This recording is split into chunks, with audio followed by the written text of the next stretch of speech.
दादा, सगळे नातेवाईक भावकीतले लोक सगळे उभे आहेत.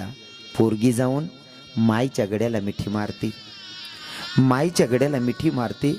ज्या पोरीला आपण जन्माला घालतो ना काका, ज्या पोरीला आपण जन्माला घालतो ना, तीच मुलगी कधी आपली माय होते आपल्या लक्षात पण येत नाही.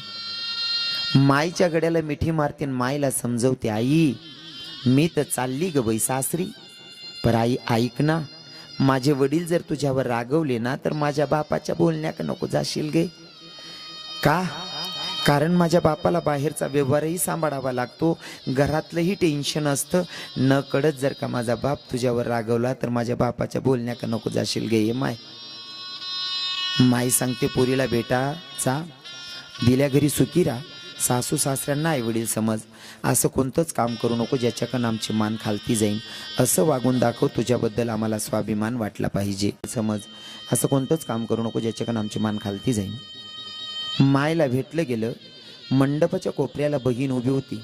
बहिणीच्याकडे धाव घेते, बहिणीच्या गड्याला मिठी मारते आणि बहिणीला सांगते, दीदी सारखी सारखी सावलीसारखी माझ्या मागं पुढे हिंडायची राणी, जर का तुझी आठवण आली ना बाई, जर का तुझी आठवण आली ना तर हातातला घास हातात आणि घशातला घास घशातच राहील ग दीदी, कशी जगेल मी तुझ्या वाचून. दादा, बहिणीला भेटलं गेलं. मंडपाच्या कोपऱ्याला भाऊ आहे. भावाच्या गड्याला मिठी मारते आणि भावाला सांगते, दादा माझ्याकडनं जर तुला मारलं गेलं असेल ना राजा, तर या बहिणीला माफ कर रे पिलू. तो भाऊ सांगतो, ताई तू मला मारलं ना बाई, तू मला मारलं ना ताई, मी त्या क्षणी विसरलो. फक्त रडायला एवढ्यासाठी येतंय ताई का तू फिरून कधी येशील म्हणून या घराचा एक एक कानानं कोपरा तुझी वाट बघेल गे दीदी. दादा, तो मंडपातला भाऊ सांगत होता का ताई तू फिरून कधी येशील म्हणून या घराचा एक एक कानानं कोपरा तुझी वाट बघेल.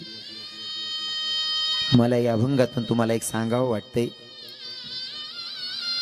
पोरींचे लग्न संबंध जुळवत असताना, पाया पडून माफी मागून बोलतो बरं, पोरींचे लग्न संबंध जुळवत असताना फक्त श्रीमंती बघून मुली देऊ नका. फक्त श्रीमंती बघून मुली देऊ नका. मुलगा संस्कारी आहे का ते बघा मगच मुली द्या.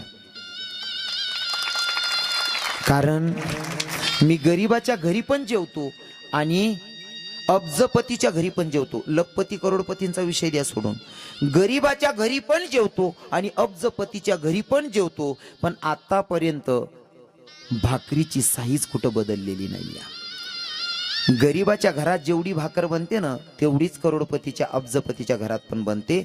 म्हणून सांगतो, पोरींचे लग्न संबंध जोडवत असताना श्रीमंती बघू नका, मुलगा संस्कारी बघा मगच मुली द्या. का सांगतोय हा प्रसंग, या प्रसंगाला मी स्पर्श करून बाहेर निघालोय म्हणून मी तुम्हाला सांगतो मायबापांना. कारण मी अभंग घेतल्याच्या नंतर मला आवर्जून सांगायला आवडतं, पोरींचे लग्न संबंध करत असताना सावधगिरीनं 2 नाही 4 वेळेस जाऊन इन्क्वायरी करा आणि मग मुली द्या. अजिबात लाज ठेवायची नाही.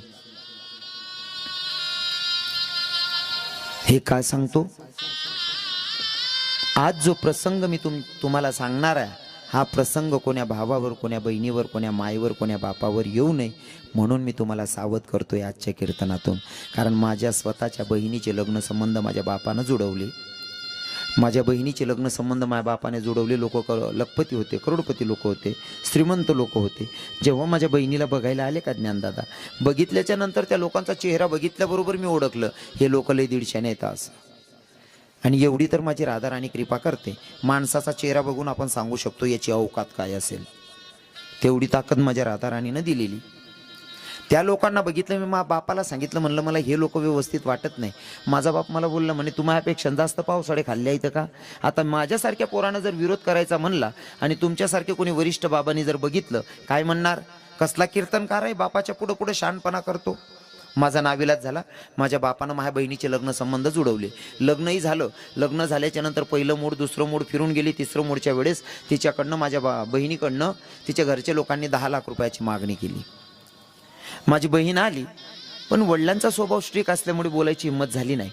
ती माझ्या वहिनीकडे सांगून गेली, बोले वहिनी माझे घरचे लोक माझ्याकडनं 10 लाख रुपयाची मागणी करतात, पण आता तू सांगू नकोस म्हणला कोणले.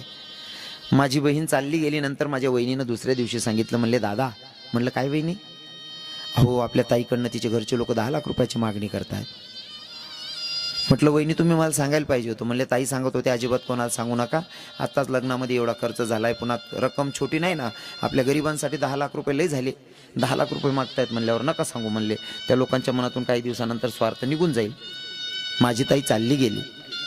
पण मला नंतर माहिती पडलं लगेच पाठवणं घ्यायला चुकीचं होईल.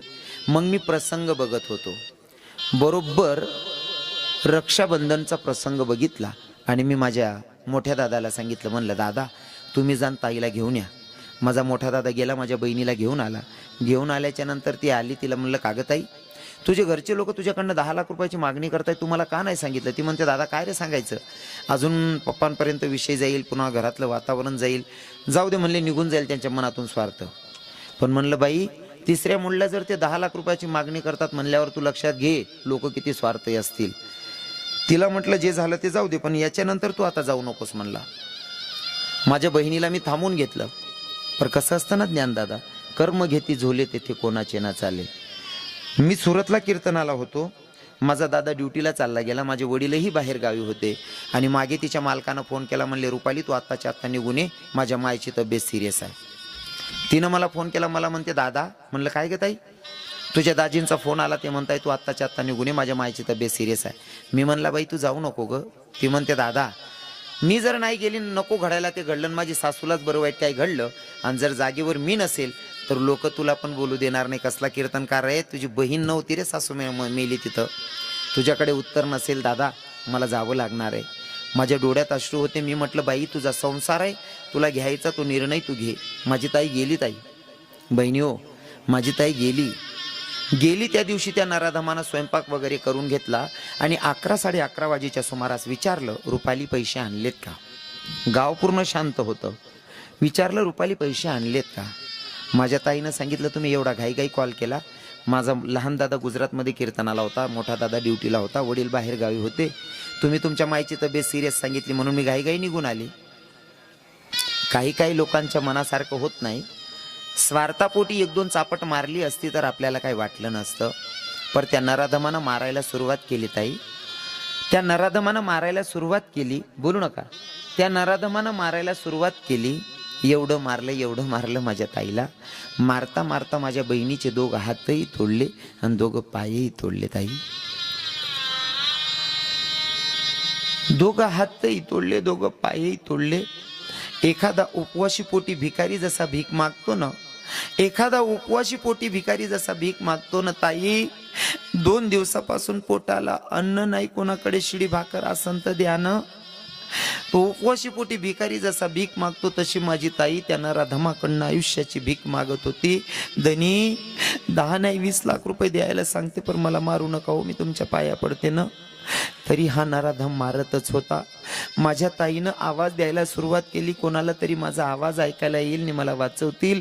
माझी ताई घरातूनच आवाज देत होती, काका बाबा मामांजी कोणीतरी वाचवा ना हो, मी तुमची कर्माची नसून धर्माची बहीण समजून, तुमची मुलगी समजून वाचवा हो, कोणीतरी दया करा ना. गल्लीत ते लोक तिचा आवाज ऐकत होते. या नराधमानं कापड घेतलं आणि माझ्या बहिणीच्या तोंडात कोंबलं का तिचा आवाज बाहेर नाही याय पाहिजे. आता हात मोडलेले, पाय तुटलेले, तिच्याकडनं उठलं जात नाही. या आवाज द्यायचा तर तोंडात कापड आहे, कसा आवाज देणारा. त्या नराधमानं माझ्या ताईच्या गळ्यात दोर टाकला, खेचत खेचत जिन्यानं घेऊन गेले आणि दुसऱ्या मजल्यावर जाऊन माझ्या ताईला गळफास लावून मारलं. दादा त्या मंडपातला भाऊ सांगत होता ना, ताई तू फिरून कधी येशील म्हणून या घराचा एक काना कोपरा तुझी वाट बघेल. तो मंडपातला भाऊ सांगत होता, ताई तू फिरून कधी येशील म्हणून या घराचा एक काना कोपरा तुझी वाट बघेल. कदाचित त्या भावाला अपेक्षा होती का बहीण येईल तरी खरी. माझ्यासारख्या दुखावलेल्या अंतकरणाचा भाऊ आज 8 वर्षापासून वाट पाहतोय. माझी ताई रक्षाबंधनला येत नाही, अक्षय तृतीयेला येत नाही, भाईबीजला येत नाही. मी तर म्हणतो ताई तू माझ्यावर रुसली का ग बाई. प्रत्येक बहीण येते रक्षाबंधनला भावाला राखी बांधाया. ताई तुला नाही का ग वाटत, तुझ्या हाताची राखी बांधण्यासाठी तुझ्या भावाची हाताची कलई खाली असते. ताई तुला नाही एखाद्या रक्षाबंधनला दया येत का ग. असा कोणता राग धरून बसली.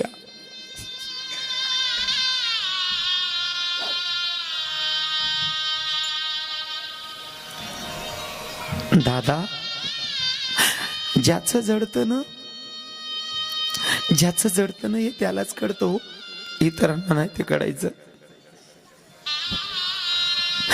प्रत्येक रक्षाबंधनला, प्रत्येक अक्षय तृतीयेला वाट पाहतोय. कदाचित माझ्यावर रुसली असन की काय. तो मंडपातला भाऊ सांगत होता, ताई तू फिरून कधी येशील म्हणून या घराचा एक एक कानानं कोपरा तुझी वाट बघेल गे दीदी. दादा, मी प्रत्येक माईला आणि प्रत्येक बापाला एकच विनंती करेल, पोरींचे लग्न संबंध जुळवत असताना फक्त श्रीमंती बघू नका हो, पोरं संस्कारी बघा मगच मुली द्या.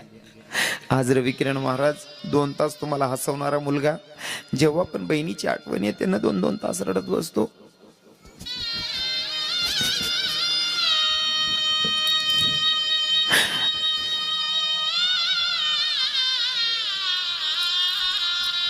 भावाला भेटले गेले दादा, शेवटी बाप उभा होता.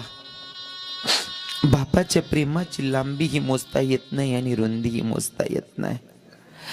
नवरी पोरगी बापाच्याकडे धाव घेते, बापाच्या गड्याला मिठी मारते आणि सगळ्यांपेक्षा विशेष प्रेम पोरीचं बापावर असते. बापाच्या गड्याला मिठी मारते आणि बापाला सांगते, बघा ज्या पोरीला आपण जन्माला घालतो ते आपली माय बनते. बापाला समजवते, पप्पा जोपर्यंत मी होती तोपर्यंत तुम्हा दोघांना समजवायची, पर पप्पा मी आता जाते, माझ्या माईवर नका रागवशाल हो, कारण जेव्हा जेव्हा तुम्ही माझ्या माईवर रागवताना माझी माई एका कोपऱ्याला बसून रडते. हो पप्पा नका रागवत जाऊ, तुम्ही रागवताना माझी माई 2-2 दिवस जेवत नाही. हो पप्पा हे मी जवळून बघितलंय, मी तुमच्या पाया पडते, नका रागवत जाऊ. आज मी तुमचं घर सोडून कोणाचं तरी घर सांभाळायला जाते ना पप्पा, तशी माझी माय सुद्धा तिच्या मायबापांना सोडून तुमचं घर सांभाळते. हो तिला समजून घेणार कोणीच नाही. हो पप्पा तुम्ही तरी तिला समजून घ्यायचं. एवढ्या हक्कानं मुलगी समजवते. बाप त्या पोरीला सांगतो, बेटा तू सांगते तसंच, आता आजच्या नंतर तुझ्या माईवर रागवत नाही, तुझ्या माईसोबत भांडण करणार नाही. पण बेटा जा, दिल्या घरी सुखी राहा, सासू सासऱ्यांना आई वडील समज, असं कोणतंच काम करू नको ज्याच्याकडे आमची मान खालती जाईल. आता बैलगाडी मंडपाच्या बाहेर उभी होती, पोरगी बैलगाडीमध्ये बसली दादा, पण बैलगाडी पुढे चालत होती, पोरगी फिरून मागं पाहत होती. काय कारण होतं? जन्माला येणाऱ्या लेकराची जशी नाड खांडली जाते ना, माईपासून पोरगं जसं वेगळं केलं जातं, तशी त्या पोरीला सूचनाच होती, आता माझ्या माहेरसाठी मी परकी होणार आहे, आता हे माहेर माझ्यासाठी परक होणार आहे, आता फक्त डोळे भरून एकदाचं माहेर बघायचं. बैलगाडी पुढे चालत होती, पोरगी फिरून मागं बघत होती आणि बसलेल्या त्या बायांना सांगत होती, हो ताई ते जे घर दिसतंय ना ते माझ्या बापाचं आहे. हो ताई ते घर दिसतंय ना, ती गली दिसते ना, ती पूर्ण माझ्या काकाबाबांची आहे, त्यांना पण माहिती आहे, पण या पोरीला फक्त डोळे भरून आपलं माहेर बघायचंय.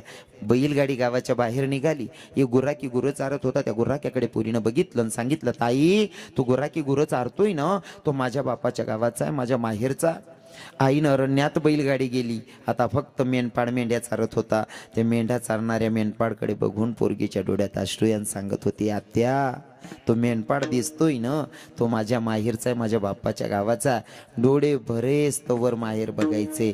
आईन अरण्यात बैलगाडी गेली, आता काही दिसत नाही, फक्त मंदिराचा ध्वज तेवढा उडत होता. त्या उडणाऱ्या ध्वजाकडे पोरीनं बघावं आणि त्या बैलगाडीमध्ये बसलेल्या बायांना सांगावं, ओ ताई, ओ आत्या, ती बैलगाडी, ते झेंडा दिसतोय ना, तो ध्वज दिसतोय ना, तो माझ्या माहेरचा, तो माझ्या माहेरचा आहे. बैलगाडी पुढे चालत होती, पोरगी फिरू फिरू मागं बघत होती, ते माझं माहेर, ते माझं माहेर, ते माझं माहेर.